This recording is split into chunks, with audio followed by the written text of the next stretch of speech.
मनाविरुद्ध झाले लग्न भाग 9। अर्जुनची खोली फुलाने आणि मेणबत्त्याने सुंदर सजवली होती आणि वाणी अर्जुनची वाट पाहत बेडवर बसून 7 महिन्यापूर्वीच गोष्टी आठवत होती। 7 महिन्यापूर्वी ही खोली अशीच सजवली होती। वाणी असाच अर्जुनची मोठ्या आशेने आणि आनंदाने वाट पाहत होती। तेवढ्यात दार उघडण्याचा आवाज आला आणि संतप्त अर्जुन आत आला। वाणीकडे पूर्ण दुर्लक्ष करून नाईट ड्रेस घेऊन बाथरूम मध्ये शिरला आणि काही वेळाने कपडे बदलून बाहेर आला। वाणीला हे सगळं खूप विचित्र वाटत होतं, पण अर्जुनचा राग पाहून तिला काही विचारायचीही हिंमत होत नव्हती। वाणीला काही समजण्याआधीच अर्जुन बेडवरून उशियाने चादर उचलून बाहेर पडू लागला। यावेळी वाणीला स्वतःवर नियंत्रण ठेवता आले नाही आणि तिने त्याला थांबवले आणि म्हणाले, कुठे चालले आहात? हे ऐकून अर्जुन संतापला आणि वाणीकडे बोट दाखवत म्हणाला, डोंट यू डेअर, हे लग्न माझ्यासाठी फक्त नाटक आहे। असं काही समजू नकोस की तुला माझ्या आयुष्यात ढवळाढवळ करायचे स्वातंत्र्य मिळाले आहे। मी हे लग्न केवळ माझ्या आई वडिलांसाठी केलो। तू माझी पत्नी नव्हतीस आणि कधीच होणार नाहीस, कारण मी दुसऱ्यांवर प्रेम करतो। मी आयुष्यभर तिच्यावरच प्रेम करत राहणार, पण तिची जागा तुला कधीच मिळणार नाही। हा प्रसंग आठवून वाणीच्या डोळ्यात अश्रू तरळले। तिने अश्रू पुसण्यासाठी हात पुढे करताच अर्जुनने पुढे हात करून तिचे अश्रू पुसला। वाणी काहीतरी बोलणार होती, तेवढ्यात अर्जुन तिच्या ओठांवर बोट ठेवून म्हणाला, इश, ही शेवटची वेळ होती जेव्हा माझ्यामुळे तुझं डोळ्यात अश्रू आले होते। वाणी, माझ्यावर विश्वास ठेव, आजच्या नंतर मी फक्त तुझंच राहणार आहे, दुसरं कुणासाठीही नाही। यामुळे तुझं डोळ्यातून इथून पुढं अश्रू येणार नाहीत, हे माझं तुला वचन आहे। हे ऐकून वाणी हसली आणि त्याचा हात हातात घेतली। मला ह्या अश्रूची पर्वा नाही, मी तुमच्यासोबत असले तर हे अश्रूही मी स्वीकारू शकते। तू माझ्यावर खूप प्रेम करत राहिलीस आणि मी कधी समजू शकलो नाही, अर्जुन वाणीचं डोळ्यात पाहत म्हणाला। आणि वाणी हसत म्हणाली, आता समजलं की, आणि तरीही उशीर झालेला नाही। हा, पण माझी इच्छा आहे की, अर्जुन त्याचे बोलणं पूर्ण करण्याआधीच वाणीने त्याला थांबवले आणि म्हणाले, आता जे काही घडले ते झाले। आजच्या नंतर आपण दोघेही याबद्दल कधीच बोलणार नाही। आजपासून आपण फक्त जगू आपल्या वर्तमानात आणि आपला आजचा दिवस अजून सुंदर बनवण्याचा प्रयत्न करू। हा, आता आठवलं, तुझ्यासाठी काहीतरी आणलोय, अर्जुनने हे सांगताच वाणीने हसून विचारले, हो का? मग काय आणलेत तुम्ही? हे उघडून बघ, अर्जुन खिशातून गिफ्ट काढून वाणीकडे देत म्हणाला। वाणीने गिफ्ट उघडली तेव्हा त्यात एक सुंदर हिऱ्याची अंगठी आणि लहान हिऱ्याची झुमके, डायमंडची मंगळसूत्र होते। अर्जुनची गिफ्ट पहिल्यांदा मिळाल्यावर वाणीचं चेहरा आनंदाने भरून आले आणि अर्जुनने तिचं हातातून अंगठी घेतला आणि ती अंगठी तिला घातला आणि म्हणाला, मला माहित आहे तुला जड दागिने आवडत नाहीत, म्हणून मी तुझ्यासाठी मंगळसूत्र आणलो आहे। तू फक्त हे पण घालू शकतेस। आमच्या कुटुंबाच्या नावामुळे आणि प्रसिद्धीमुळे जड दागिने घालण्याची गरज नाही तुला। हे ऐकून वाणीने अर्जुनला मिठी मारली आणि हसत हसत म्हणाले, एका रात्रीत तुम्ही मला किती समजून घेतलं?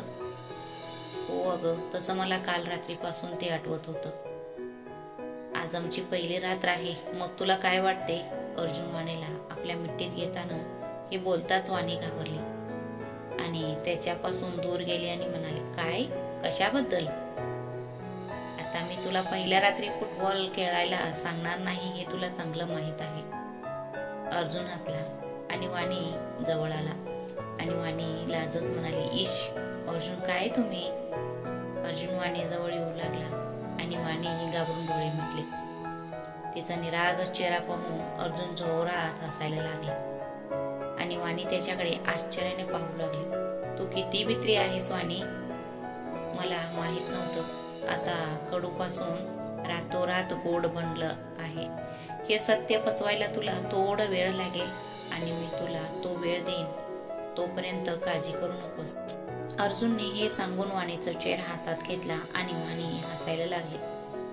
अर्जुनच्या छातीवर डोकं ठेवून ती आरामात पडली। दोघंही बराच वेळ बोलत राहिले आणि मग दोघंही एकमेकांच्या मिठीत झोपले। सकाळचे 6:30 वाजले होते। वाणी शांत झोपली होती आणि अर्जुनने तिच्याकडे प्रेमाने पाहिला। अचानक वाणीचे डोळे उघडले आणि अर्जुन आपल्या हातावर डोके ठेवून तिच्याकडे अतिशय प्रेमाने पाहत असल्याचे तिला दिसले. तुम्ही जागे आहात का? वाणी हसत म्हणाले. तर अर्जुन अजूनही वाणीकडे बघत म्हणाले. किती उशीर झालं, तू माझ्याकडे असं का बघत आहेस वाणी? मी तुमच्याकडे पाहत आहे. ठीक आहे, आणि तुम्ही का बघताय? वाणीने हसत हसत विचारले. तेव्हा अर्जुन हसत म्हणाला, कारण तुला बघून मी काहीतरी विचार करतोय. हो का? काय विचार करत आहात? वाणीने भुवया उंचावत विचारले. मग अर्जुन वाणीचं गळ्याला भिडला आणि म्हणाला, इतकी सुंदर बायको माझ्याकडे इतके दिवस होती आणि मी तिच्याकडे एकदाही लक्षपूर्वक पाहिलं नाही. बर, वाणी लाजत म्हणाली. हो खरंच, अर्जुन हसत म्हणाला. काय झालं मिस्टर कपूर, तुम्ही खूप बिघडले आहेत. वाणी हसली आणि मग अर्जुन वाणीला म्हणाला, जनरली बायका म्हणतात तुम्ही सुधारला आहात आणि तू म्हणत आहेस की मला बिघडले आहात. हो, पण त्यांचे नवरे सुधारतात आणि तुम्ही बिघडले आहात. वाणीने हसत हसत अर्जुनला म्हटल्यावर अर्जुन बोवया उंचावून म्हणाला, बर मी काय केलंय? तुम्ही वेळ पाहिली आहे का? साधारणपणे तुम्ही यावेळी जिमला जाता. वाणी त्याला टायमिंग दाखवत म्हणाले. हो मॅडम, साधारणपणे यावेळी तुम्ही माझे प्रोटीन शेक देखील तयार करता. मग माझं प्रोटीन शेक कुठे आहे? अर्जुन भुवया उंचावत हे सांगताच वाणीला धक्काच बसला आणि डोक्यावर हात ठेवत ती म्हणाली, अरे हो, मी विसरलेच आहे. मी आता तुमच्या प्रोटीन शेक तयार करेन. एवढं बोलून वाणी बेडवरून उठली आणि निघून जाऊ लागली. मग अर्जुन उठला, तिचा हात धरून तिला स्वतःकडे वळला. एकदम वाणी अर्जुनला टक्कर दिली आणि दोघे एकमेकांच्या डोळ्यात बघू लागले. मिसेस कपूर, तुमची पण चूक झाली आहे, पण मला कळत नाही की आपण दोघेही चुकीचं वागण्यात खूप आनंदी आहोत. वाणीला अजून खाली बघू लागले आणि तो वाणीचा अगदी जवळ आला. दोघांचे श्वास एकमेकांना जाणवू लागले. वाणीने डोळे घट्ट मिटले आणि अर्जुन तिच्या कपाळाचे चुंबन घेतलं. आता अर्जुन वाणीला घट्ट मिठीत घेतला. अर्जुनचं प्रेमाचं उष्णतामुळे वाणी वितळू लागली. वाणी पण अर्जुनला घट्ट मिठी मारली. आय लव्ह यू वाणी, खरंच माझं तुझ्यावर खूप प्रेम आहे. अर्जुन तिच्या कपाळाचे चुंबन घेत म्हणाला आणि वाणी त्याच्या छातीत डोकं लपवत म्हणाले, आय लव्ह यू टू अहो. दोघंही अजून एकमेकांमध्ये हरवलेलेच होते की अचानक त्रिशाने बाहेरून दरवाजा ठोठावली आणि हसत हसत म्हणाले, प्रणय प्रसंग संपला असेल तर तुम्ही दोघे तयार होऊन खाली या. सर्वजण पूजेची वाट पाहत आहेत. हे ऐकून वाणी अर्जुनला सोडून बाथरूम मध्ये गेली आणि अर्जुन स्वतःशीच बडबडू लागला, हे काय चालले आहे यांचं? आधी ते तुझ्यावर प्रेम करायला फोर्स करत होते आणि आता तुझ्यावर बरबरून प्रेमही करू देत नाहीत. काही वेळाने बाथरूम मधून आवाज आला, ऐका अर्जुन. वाणीचं आवाज ऐकून अर्जुन घाबरत म्हणाला, काय झालं? तू पुन्हा पडलीस का? ह्यावेळी मी शॉवर जेल नाही सांडला. हा हो, सगळं मी काय बोलत बसलो. तांबवाणी, मी तुला मदत करतो, आलोच मी.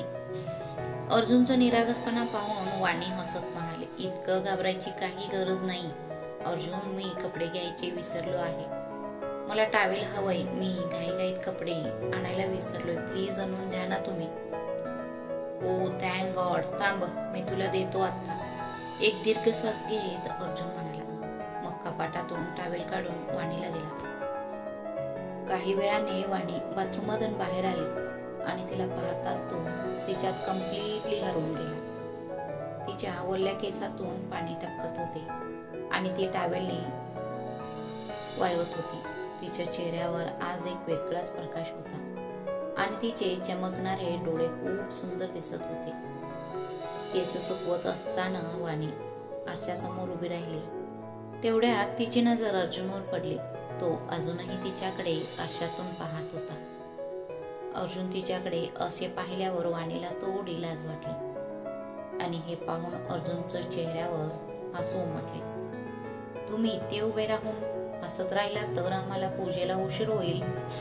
वाणी हसत म्हणाली, अरे हो, मी आंघोळ करून लगेच येतो.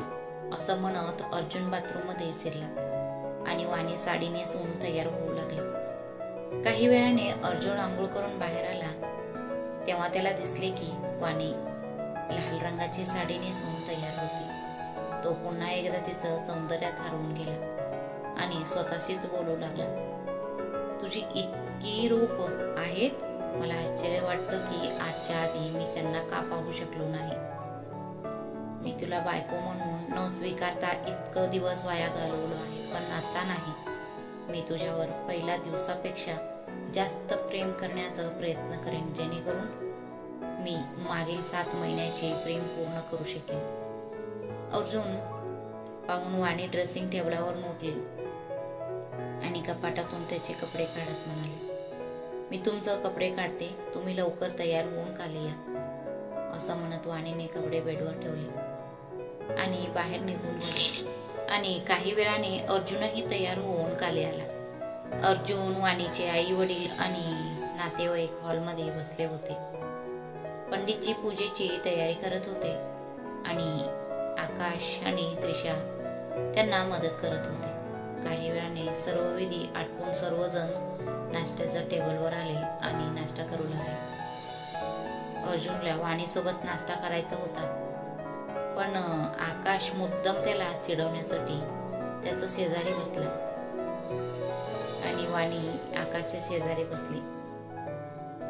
तू तिथे जाऊन बस, ती खुर्ची रिकामी आहे ना। समोरच्या खुर्चीकडे बोट दाखवत अर्जुन हळवा आवाजात आकाशला म्हणाला, नाही, मी इथेच बसणार। आकाश त्याला डोळ्याने इशारा करत म्हणाला, यार, ती खुर्ची योग्य ठिकाणी किती व्यवस्थित आहे ते बघ, तिथल्या खिडकीतूनही बाहेरचं दृश्य पाहायला मिळते। अर्जुन पुन्हा आकाशला समजवण्याचा प्रयत्न केला तेव्हा आकाश त्याला चिडवत म्हणाला, यार, मला वाटतं मी इथे नाश्ता करायला आलो आहे। बाहेरचं नजारा पाहण्याचं असेल तर मी जुहू बीचवर जाईन ना। मी खुर्चीवर बसून थोडा वेळ बाग पाहतो। हे ऐकून अर्जुनला राग येऊ लागला आणि आकाश संकोचून म्हणाला, यार, राग का करतोयस? तुला ती खुर्ची खूप आवडते म्हणून तूच जा आणि बस ना। बर, जाऊ नकोस, अर्जुन रागाने म्हणाला आणि मग त्या जागेवरून बसून वाणीला समोरून बघता येईल असं विचार करत तो उठला आणि समोरच्या खुर्चीवर बसला। वाणी त्रिशाच्या मांडीवर बसलेल्या अनोखीला खाऊ घालत होती, त्यामुळे तिने अजूनही अर्जुनकडे लक्ष दिले नाही आणि हे सर्व पाहून अर्जुन स्वतःशीच बडबडू लागला, काळ खूप वाईट चालला आहे। आता मी येऊन तिच्या समोर बसलो तिला पाहण्यासाठी आणि ती माझ्याकडे लक्षच देत नाहीये। त्याच्या मनात एक कल्पना आली। तो अजूनही बडबडत होता। त्याने आपला पाय पुढे केला आणि वाणीच्या पायावर हळुवारपणे पाय घासायला सुरुवात केला। या कृतीवर वाणीने प्रतिक्रिया दिली नाही, पण आकाश जोरजोरात हसायला लागला। सगळे आकाशकडे पाहू लागले तेव्हा एक गंमत आठवली असे सांगून तो टाळला। सगळे पुन्हा नाश्ता करू लागले आणि हे बघून आकाश अर्जुनला जवळ बोलवला आणि त्याचं कानात हसत म्हणाला, ज्या पायावर तू खूप छान मसाज करतो आहेस ना, हा माझा आहे। अर्जुन खाली पाहिला तर वाणी पाय जोडून बसली होती। ते पाहून अर्जुन विचार करू लागला आणि आकाश हसत हसत नाश्ता करायला लागला। नाश्ता करून सगळे हॉलमध्ये आले। मग मीरा सगळ्यांना सांगू लागले, आज संध्याकाळी वाणीचा चेहरा पाहण्याचा कार्यक्रम आहे आणि उद्या रिसेप्शन पार्टी आहे। एवढ्या कमी वेळात कार्ड वगैरे छापले गेले नाही, त्यामुळे अहो, तुम्ही आणि आकाश सगळ्या पाहुण्यांना फोन करून त्यांना या कार्यक्रमाची माहिती द्यावी लागेल। ठीक आहे, आपण ते सर्व पाहू आणि नंतर काय? ऋषभाने आकाश हसत विचारले। हो, आणि जेवणाचं मेनू पण ठरवायचं आहे। लग्न ताटामाटात झालं नाही, पण रिसेप्शन असं व्हायला हवं की सगळं शहर बघत राहील। मीराने हे सांगताच आकाश हसत म्हणाला, हे सगळं माझ्यावर आणि त्रिशावर सोडा आंटी, माझ्यावर विश्वास ठेवा, आम्ही दोघेही तुम्हाला निराश करणार नाही। तुम्ही दोघांनी मला कधीही निराश केले नाही, तुमच्यामुळे हे सर्व शक्य झाले आहे। मीरा हसतच आकाशचं गालवडत म्हणाले, अहो आता आंटी हे सगळं सोडा आणि सांगा अजून काही आहे का? आकाशने विचारल्यावर मीरा आनंदाने म्हणाले, हो, मागच्या वेळी फार महत्वाचं विधी झाला नव्हता. मागच्या वेळी पूर्ण न झालेले सर्व विधी पूर्ण करून सर्व स्वप्ने पूर्ण करायची आहेत. हो आंटी, सांगा काय कार्यक्रम आहे? मी आत्ता तयार करून घेईन. आकाश हे सांगताच मीरा हसली आणि म्हणाली, तुला काही करायची गरज नाही बाळा, आम्ही तयारी केली आहे. त्रिशा बाळा, प्लीज तो वाडगा घेऊन ये. येस आंटी म्हणत त्रिशाने दूध आणि गुलाबांच्या पाकळ्यांनी भरलेले वाडगा आणले आणि अर्जुनाने वाणीसमोर ठेवले. हे बघ अर्जुन आणि वाणी, ही अंगठी मी 3 वेळा घाले.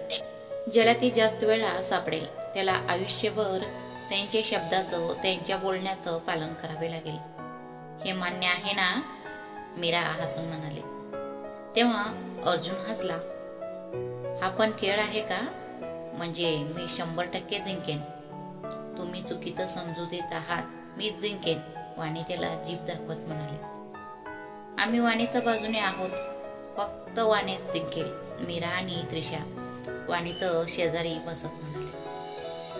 आम्ही पण पूर्ण बोलायचं आधीच अर्जुन त्यांच्याकडे पाहिल्यावर ऋषभ आणि आकाश एवढेच बोलू शकले. त्यामुळे ऋषभने टीम बदलले आणि म्हणाले की नाही, मी माझ्या मुलाचं बाजूने आहे.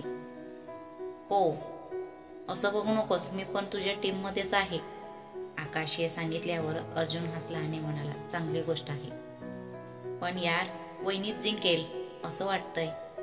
आकाश म्हणाला. ऋषभने त्याला साथ दिले आणि म्हणले, मलाही असेच वाटते. तुम्ही काही ज्योतिष आहात का? मला सांगत आहेत की मी आज नक्कीच हरणार आहे. अर्जुन चेहरा वाकडा केला आणि आकाश हसला आणि म्हणाला, यार अनुभव आहे. माझ्या लग्नातही हा गेम त्रिशा जिंकली होती आणि आमच्या वेळी तुझी आई म्हणजे ऋषभही हसत म्हणाले, बर मग आज मी हा खानदानी परंपरा बदलणार. जरा थांबा आणि पहा. अर्जुन हसत म्हणाला, ठीक आहे बघू. ऋषभ आणि आकाश हसत म्हणाले आणि मग मनात विचार करू लागले, तो पण नक्कीच हरणार आहे. अरे तुम्ही लोक आपापसात काय कुजबुजत आहात? मीराने अर्जुन आणि वाणीकडे बघितल्यावर तो म्हणाला, काही नाही आई, ती म्हणत होती की मी हरणार आहे, म्हणून मी तिला सांगितलं की मीच हरणार आहे. मी माझं हृदय गमावलं आहे, मग मी हा गेम जिंकलं किंवा हारलं याने काय फरक पडतो? हे ऐकून मीरा आणि त्रिशा हसायला लागल्या. वाणी आणि ऋषभ आणि आकाश या अर्जुनकडे बघून विचार करू लागले की हा किती नाटक करत आहे. हा खेळ फक्त बोलण्याने जिंकण्याचा नाही, त्यासाठी तुम्हाला अंगठीही शोधावी लागेल. चला शोधूया. त्रिशाने हसत हसत हे सांगताच अर्जुन आणि वाणी दोघंही अंगठी शोधू लागले आणि अर्जुन सर्वांच्या नजर टाळून वाणीचा हात धरला. अर्जुनच्या या कृतीवर वाणीनेही फसवणूक आहे असे ओरडले. हे ऐकून अर्जुनने लगेच वाणीचा हात सोडला आणि निरागस चेहरा करून अंगठी शोधू लागला. तू चिटिंग करत आहेस का तिला? मीराने अर्जुनचं कान पकडत विचारले. औच आई, मी फसवलं नाही, ती असंच बोलते, वेदनेने वरडत अर्जुन म्हणाला. अर्जुनचे लक्ष खेळण्यावरून हटले आणि तोपर्यंत वाणीला अंगठी मिळाली. अंगठी मिळाल्यावर वाणी आनंदाने वरडले. हा, मी जिंकले. ते पाहून तो चेहरा बारीक करून म्हणाला, पहिली गोष्ट ऐक, आईने चिटिंग करून तुला जिंकवले आहे आणि दुसरे म्हणजे अजून 2 फेऱ्या बाकी आहेत. मी काय चिटिंग केलं तुला? मीराने विचारल्यावर आणि तो तिरस्काराने म्हणाला, आई तू माझे लक्ष दुसरीकडे वळवलेस. हो, मग तुम्ही पण चिटिंग करत होते ना? वाणी डोळे मोठे करून म्हणाले. ठीक आहे, मी काय केलं? अर्जुनने भुया उंचावत विचारला. ते म्हणत वाणीने इकडे तिकडे पाहिले आणि सगळे तिच्याकडे बघत होते. ते पाहून वाणीने नजर दुसरीकडे वळवत म्हणाले, काही नाही, पण जिंकणार मीच आहे. बघू, अजून 2 फेऱ्या बाकी आहेत, त्यात आपण शोधू अंगठी. अर्जुन तिरकस नजरेने तिच्याकडे बघत म्हणाला आणि वाणी हसत म्हणाले, त्यातही मीच जिंकेन, बघूया, अर्जुन म्हणाला. बघून घ्या, वाणी हसत म्हणाले. ओके ओके, आता मी दुसऱ्यांदा अंगठी घालते, असं म्हणत मीराने दुसऱ्यांदा अंगठी घातली. यावेळी अर्जुनला अंगठी मिळाली. हे पाहून मीरा आणि त्रिशासोबत आकाश आणि ऋषभही दुःखी झाले. तो त्यांच्याकडे डोळे मिचकावत म्हणाला, अहो बाबा, अरे आकाश, तुम्ही माझ्या टीम मध्ये आहात ना? हे ऐकून दोघांनीही मोठं आनंद व्यक्त केले आणि म्हणाले, यू अर्जुन जिंकला, खूप खुश व्हायची गरज नाही, अजून फेऱ्या बाकी आहे. असे म्हणत मीराने तिसऱ्यांदा अंगठी घातली. यावेळी वाणीला अंगठी मिळाली.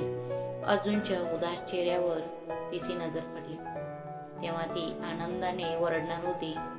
अर्जुनला दुःखी पाहून वाणी मनात विचार करू लागली, मी तुमच्या आनंदासाठी या लग्नाचं त्यागही केले होते. अर्जुन हा फक्त खेळ आहे. वाणीने मुद्दाम अर्जुनच्या दिशेने अंगठी सरकवली आणि पुन्हा शोधण्याचे नाटक करू लागले. यावेळी अर्जुनला अंगठी मिळाली आणि तो आनंदाने वरडला, यू, मी जिंकलो. हे सर्व लोक त्याच्याकडे आश्चर्याने पाहू लागले आणि ऋषभ आणि आकाश काळजीत पडले आणि विचार करू लागले, आता तो टोमणे मारून आपलं जगणे मुश्किल करून टाकणार काय? यार वाणी, तू हरलीस, मीरा आणि त्रिशा खिन्न होऊन म्हणाले. आणि वाणी उदास चेहऱ्याने बसली. माय डिअर वाईफ, आजपासून तुला माझ्या प्रत्येक गोष्टीचे पालन करावे लागेल, अर्जुन हसत म्हणाला. त्यात नवीन काय आहे? असो, तुम्ही म्हणताय ते मला मान्य आहे, वाणीने चेहरा वर करून उत्तर दिले. हो, ठीक आहे ठीक आहे, तर आजपासून मी वाणीचं प्रत्येक गोष्टीचे पालन करेन. असो, मला फक्त बाबांना सांगायचे होते की मुलेही हा गेम जिंकू शकतात. अर्जुन हसला आणि ऋषभ हळू आवाजात आकाशला म्हणाले, जिंकून काय फायदा? फक्त मुलीच यशस्वी होतात, विनाकारण मेहनत करून काय फायदा? तुम्ही बरोबर बोलत आहात अंकल, आकाशही हसत म्हणाला. मीरा सगळ्यांना भेटून किचन मध्ये गेली, कारण स्वयंपाकघरात तिचं काहीतरी करून सगळ्यांचं तोंड गोड करायचं विधी होती. तेवढ्यात अर्जुनच्या मनात एक कल्पना आली आणि तो हसत म्हणाला, हे सगळं जुनं झाले आई, वाणीने हे सगळं आधी पण केले आहे. आम्हाला माहित आहे की कोणतं पदार्थ ती कशी करते. आम्ही काहीतरी वेगळे केले तर ते मनोरंजक असेल ना? तू फक्त एका रात्री सुधारलास? मीराने हसत हसत वाणीकडे बघितल्यावर वाणी लाजली आणि संकोचून म्हणाली, आई काय तुम्ही पण? ठीक आहे, सांग तुझ्या मनात काय आहे? मीराने हसत विचारले. मला हे सर्व विधी अपोजिट करायचं आहे. ह्यावेळी म्हणजे चेहरा पाहण्याचा कार्यक्रम वाणीचा नाही, माझं असेल, आणि स्वयंपाकघरात जे काही विधी करायचं आहे ते मीच करेन, अर्जुन म्हणाला. आणि त्याचे शब्द ऐकून सगळेच थक्क झाले. आकाशने हुशारकी मारली. त्याला हे मनोरंजक वाटते का? आकाश त्रिशाचं कानात कुजबुजला. मी आज उपवास करणार आहे, कारण त्याच्या हाताचे अन्न खाण्यापेक्षा उपवाशी मरणे चांगली गोष्ट आहे. इश आकाश, काय बोलतोयस तू? शांत बस, त्रिशाने आकाशला कडसवले आणि मग हसून अर्जुनला म्हणाले, पण अर्जुन, हे सगळं कसं करणार? तुम्हाला काही करण्याची गरज नाही, असे म्हणत अर्जुन वाणीचं आई वडिलांजवळ बसला आणि त्यांचे हात हातात घेऊन म्हणाला, तुम्हाला जे काही करायचे आहे ते तुम्हाला करावं लागेल. हो, तुम्ही सांगा काय करायचं ते? वाणीचं आईने विचारल्यावर अर्जुन हसत हसत म्हणाला, या समारंभासाठी तुमच्या सर्व नातेवाईकांना बोलवून घ्या. मागच्या वेळी मी कुणालाही भेटलो नाही, त्यामुळे मला आता तुमच्या सर्व नातेवाईकांना भेटायचे आहे, जेणेकरून मी वाणीचं संबंधित प्रत्येक व्यक्तीला भेटू शकेन आणि त्यांना जाणून घेऊ शकेन. अर्जुनचे म्हणणे ऐकून वाणीचं आई वडिलांचं डोळ्यात आनंद अश्रू तरळले. त्यांनी अर्जुनचं डोक्यावर प्रेमाने हात ठेवून आशीर्वाद दिले. खरंच मस्त आयडिया आहे जीजू, प्रणव आनंदाने म्हणाला. मग अर्जुन त्याचा हातात फोन देत म्हणाला, हो ना, मग सुरुवात करा, लगेच सगळ्यांना बोलवा. प्रणव सगळ्या नातेवाईकांना फोन करायला सुरुवात केला आणि वाणीने प्रेमाने अर्जुनकडे बघितले आणि विचार करू लागले. कधी वाटलं नव्हतं की असा दिवस येईल जेव्हा तुम्ही फक्त माझं आणि माझ्या आनंदाचं विचार कराल. माझ्याबद्दल खूप विचार केले आहात तुम्ही. आता मला फक्त तुमच्या आनंदाचा विचार करायचा आहे. अर्जुनही वाणीकडे बघत विचार करू लागला. ही खूप चांगली कल्पना आहे. मी बाकीची तयारी करून घेईन. मीराने हे आनंदाने सांगितले तेव्हा ऋषभ हसले आणि म्हणाले, ठीक आहे अर्जुन, पण तू जेवण कसं बनवणार? तू आजपर्यंत फक्त पाणी देखील उकळून घेतला नाहीस. मी पण हाच विचार करत होतो अंकल. आकाशही हसला आणि रडकं चेहरा करत अर्जुन म्हणाला, आई, माझ्या मुलाला कोणी त्रास देणार नाही हा. मीरा आकाशाने ऋषभला डोळे दाखवत म्हणाले आणि मग तिचे हसत दाबून ती म्हणाली, पण बाळा, तू स्वयंपाक कसा करणार? असे बोलून मीराही हसायला लागली आणि सगळेच हसायला लागले. सगळ्यांना त्याच्याकडे बघून हसताना पाहून अर्जुनने रागत चेहरा करत म्हणाला, आई, तू पण ना. आता मी मस्त जेवण बनवणार आहे. एवढं बोलून तो तिथून मुलासारखं उड्या मारत निघू लागला. तेव्हा वाणी म्हणाली, आई, हा विधी आपण दोघांनी केला तर कसं होईल? काही गरज नाही. आता मी स्वतः स्वयंपाक करून सगळ्यांना खायला देईन आणि कुणाचीही मदत घेणार नाही. युट्यूब सुद्धा नाही, तो म्हणाला आणि फोन सोफ्यावर फेकून किचन मध्ये शिरला. अर्जुनचे हे नवे रूप पाहून सगळे हसायला लागले. स्वयंपाकघरात येताना अर्जुन हातात 2 बरण्या घेऊन स्वतःशीच पुडपुडत होता. यार, तू त्यांना सांगितलंस, पण यापैकी कोणतं साखर आणि कोणतं मीठ हेही मला माहित नाही. अर्जुन, काहीतरी विचार कर, नाहीतर आज तुमचं अपमान होण्यापासून कोणीही रोखू शकत नाही. तो स्वतःला सांगत होता. त्यातलं मीठ कोणतं, साखर कोणतं त्याला कळालं, पण रेसिपी काय बनवायचं कळत नव्हतं. अर्जुन विचारात मग्न होता. तेव्हा सर्वांची नजर टाळून वाणी स्वयंपाकघरात आले. तू? अर्जुन वाणीला बघताच आनंदाने म्हणाला, हो मी. वाणीने हसत उत्तर दिले, पण तू इथे काय करतेस? आणि वाणी हसत म्हणाली, मी तुम्हाला मदत करायला आले. चला जेवण घरात जाऊन स्वयंपाक करू. नाही, मी जे काही करेन ते मी स्वतः करेन. मला कुणाच्या मदतीची गरज नाही. अर्जुन तिरकं चेहरा करत म्हणाला, जरा विचार करा. चॅलेंज घ्यायला एवढं अभिमान बाळगून बाहेर पडलात ना, तुम्ही हारशीला, कारण तुम्हाला काहीच कसं करायचं ते कळत नाहीये. हे बोलून वाणी हसायला लागली आणि अर्जुन मनात विचार करू लागला, हो यार, तुझं म्हणणं बरोबर आहे, पण जरा बाबा आणि आकाशला हे कळलं तर? असं विचार करत तो चेहरा करत म्हणाला, नाही, तरीही तुझं मदतीची गरज नाही. मी काहीतरी बनवतोच. वाणी काही बोलण्याआधीच अर्जुन तिला बाहेर सोडून आला. यार, आता मी काय करू? ते मदतही घेत नाहीये. आता ते चॅलेंज कसं पूर्ण करणार? जर चॅलेंज हरले तर त्यांना खूप वाईट वाटेल. त्यांना स्वयंपाक अजिबात कसं करायचं हेही कळत नाही. काय करू आता मी? ते काहीतरी करून घेतलं तर काय करू मी? काहीतरी विचार कर. थोडा वेळ विचार केल्यावर तिच्या मनात एक कल्पना आली आणि तिने फोन घेतली आणि किचनच्या खिडकीजवळ आले आणि चालत असताना फोन कानाला लावून म्हणाले, हो कीर्ती, काय खीरची रेसिपी हवी आहे का? मी तुला आत्ताच सांगते. असं म्हणत वाणी गॅस पेटवण्यापासून खीर बनवण्यापर्यंतची रेसिपी सांगू लागली. अर्जुनला वाटले की ती कीर्तीला मदत करत आहे, म्हणून त्याने लगेच वाणीने सांगितलेल्या गोष्टीचे अनुसरण करण्यास सुरुवात केला. तिथे एखाद्या गोष्टीत अर्जुन अडकला असेल तिथे मुद्दाम ती स्टेप पुन्हा सांगायची. हे करत असताना वाणीने खीर व्यवस्थित तयार केल्याचे पाहून ती तिथून निघून हॉलमध्ये जाऊन बसली. खीर बनवताच अर्जुनने खीर आणून सर्वांना दिला. खीर बघता सगळे आश्चर्याने बघू लागले. तू हे खीर बनवलास? ऋषभने आश्चर्याने विचारले आणि अर्जुन त्याचे मान हलवत म्हणाला, हो, आणि तेही कुणाची मदत न घेता. हे शक्य नाही, तू युट्यूबची मदत नक्कीच घेतला असेल, असे ऋषभने म्हणतात सोप्यावर आपटलेला फोन दाखवत अर्जुन म्हणाला, मी माझा फोन इथेच फेकून दिलो होतो. मग तू नक्की वाणी वहिनीची मदत घेतला असेल. तेव्हा मीरा म्हणाली, नाही, वाणी बराच वेळ फोनवर कुणाशी तरी बोलत होती. मग ते खाण्यासाठी नक्कीच योग्य नाही, फक्त बघायलाच बरं वाटतंय. आता काय काय ह्यात घातलं असेल माहित नाही. अगं, तो काही मदतीशिवाय करू शकत नाही, म्हणून त्रिशाचं कानात म्हणाला. त्याची बोलणं ऐकून त्रिशा त्याला म्हणाली, काय पण बोलू नका. त्रिशा, तुला वेड लागले का? मी विष खाईन पण हे खीर नाही खाणार. आणि मी म्हणतोय की तू पण जेवू नकोस.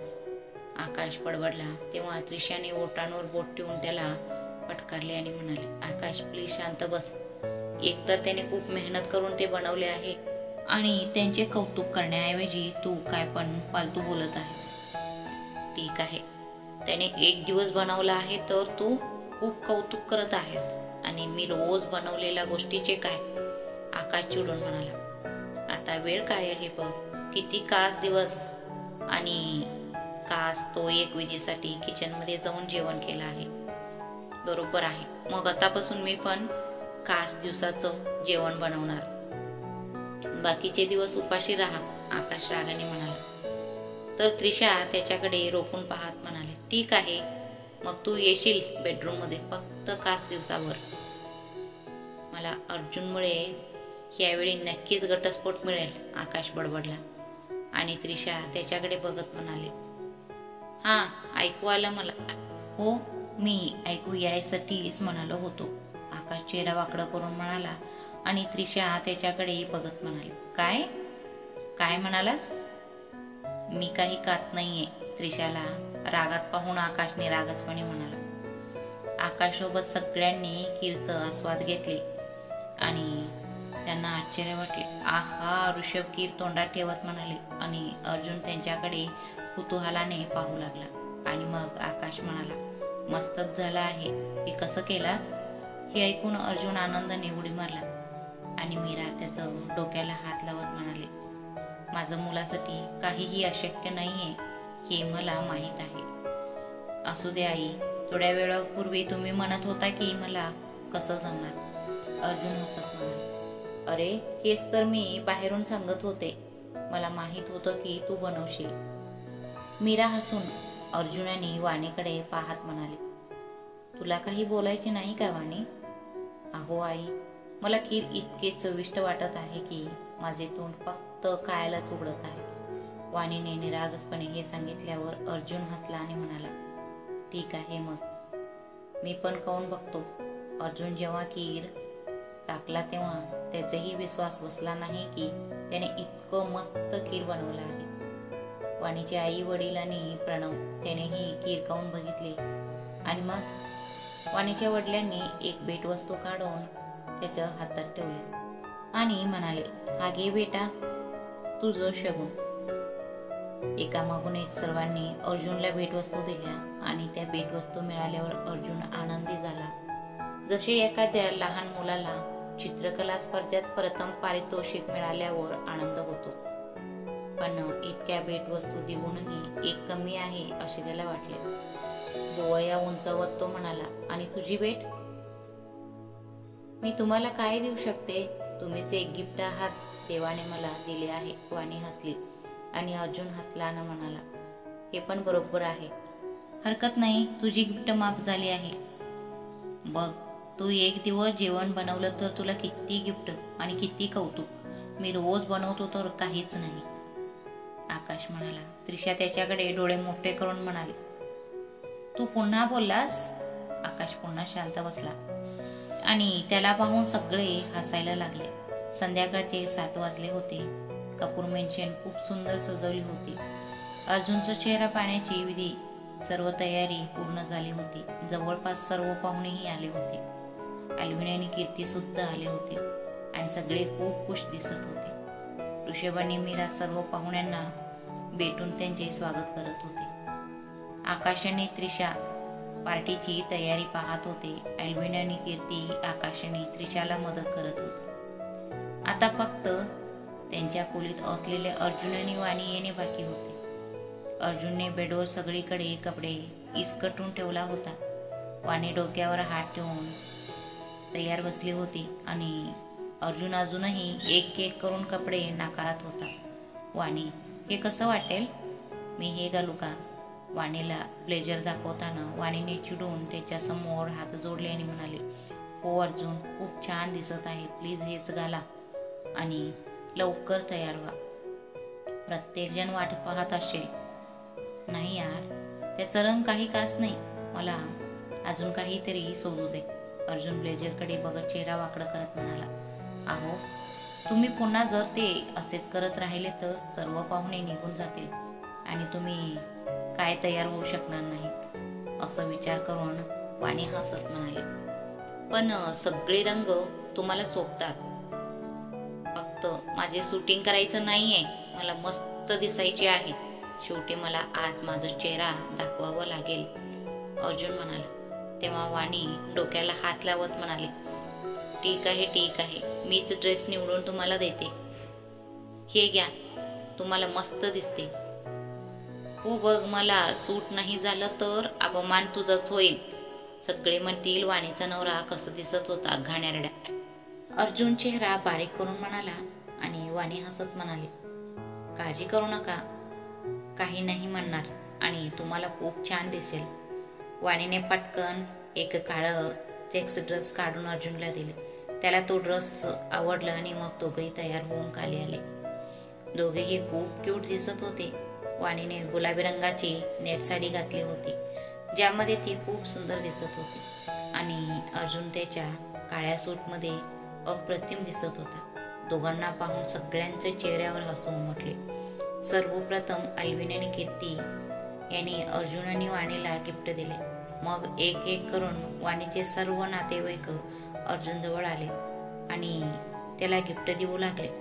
वाणीच्या आई वडिलांनी त्याची सर्वांची ओळख करून दिली आणि अर्जुन त्यांचा चरणांना स्पर्श करून आशीर्वाद घेऊ लागला. यावेळी उपस्थित सर्वांनी अर्जुनचं खूप कौतुक केले. हे सर्व पाहून वाणीला खूप भाग्यवान वाटत होते. ती अर्जुनच्या सर्व नातेवाईकांना भेटून त्यांचे आशीर्वाद घेत होती आणि सर्वजण तिला शुभेच्छाही देत होते.